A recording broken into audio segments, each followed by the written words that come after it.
پاکستانیوں، یہ ضروری نہیں کہ غیرت مند ہونے کے لیے مسلمان ہونا ضروری ہے۔ یہ ضروری نہیں کہ غیرت مند ہونے کے لیے کرسچن ہونا ضروری ہے۔ غیرت مند ہونے کے لیے کوئی مذہب درکار نہیں ہے۔ غیرت مند ہونے کے لیے آپ کا اپنا ضمیر اگر زندہ ہے تو آپ کچھ بھی کر سکتے ہیں۔ جیسا کہ اسرائیل نے غزہ فلوٹیلا کو روکنے کی حماقت کی، تقریباً 40 ممالک کے 400 سے زائد لوگ اس امدادی سامان کو لے جانے میں شامل تھے، لیکن سب سے پہلے اس پر رد عمل دیا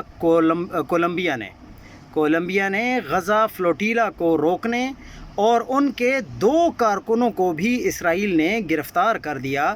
تو اب کولمبیا نے اسرائیلی سفارتکاروں کو ملک سے نکال دیا ہے۔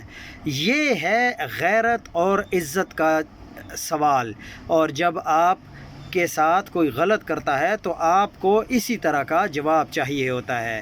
انشاءاللہ ہمیں امید ہے کہ پوری دنیا سے اب اس کے لیے آوازیں اٹھیں گی۔